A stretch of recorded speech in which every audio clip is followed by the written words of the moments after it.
So we're here in Boston, and we're actually following the Freedom Trail today, which is right in front of me.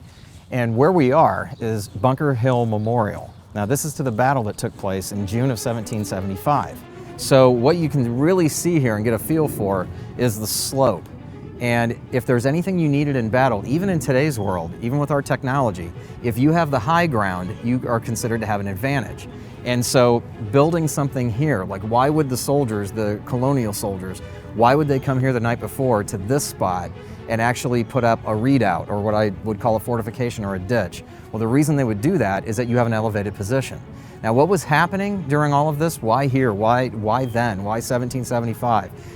Well, British General Thomas Gage was actually being pressured to get out of the city of Boston. Now, if you're saying get out of the city, well, what's happening is that he could get as much supplies as he needed from the water, so he could be supplied all the time. But getting inland, getting out of here, and almost kind of in a sense, if you've ever heard the term landlocked, it's kind of the same idea.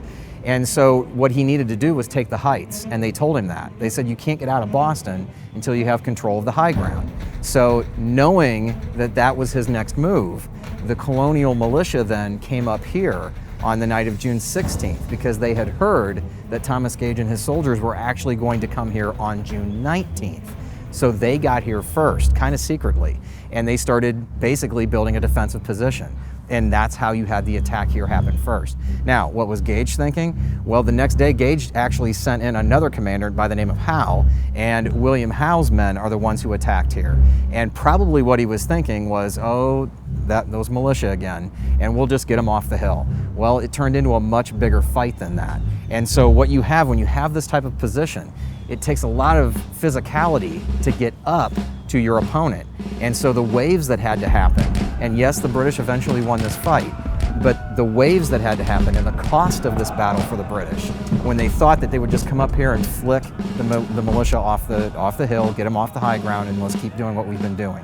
Well, this battle then really became kind of the cornerstone of the American Revolution, because the British knew after this battle, this is not going to be easy. These guys are in here to fight, and they're going to fight hard.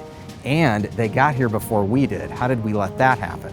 So in the end, yes, they took the hill, the British did, but at the same time, the Americans had really proven their point to them that you're not just going to whisk us away. And so that's why this spot here is considered the start of the American Revolution, the start of something that was really going to turn into something much, much bigger. That's the reason that 2 weeks from the time of this battle, 2 weeks later, in early July, here comes George Washington, and he was named the commander of the Continental Army. When you have those type of things happening, this is much bigger than just a simple militia fight on a hill that you were hoping to take in the first place. So again, we're on Breed's Hill, but there's a lot of history here, and there are places where you can kind of feel things, and this is one of those places. So when I stand here and I see this marker, I think of the guys that were digging and the guys that were actually maybe not even knowing what was going to happen next, and then realizing the next day just what a stand this would make. Remember, this is considered the first American Revolution battle. Why? Not because of who really won or lost. Truthfully, the British won. But it's because of the fact that after this battle, it became crystal clear to the British that they were kind of in for a fight, that this wasn't just a little tiny problem. This was going to become much bigger. And so the guys that were working here, I wondered to myself, did they know that? Did they ever realize how big this was actually going to become? Or was this just another way to try to annoy the British? Either way, this is what's left of that battle. Today's world, houses all around, buildings all around. But Breed's Hill here and the monument to the Bunker Hill battle really go to speak to how the American Revolution began.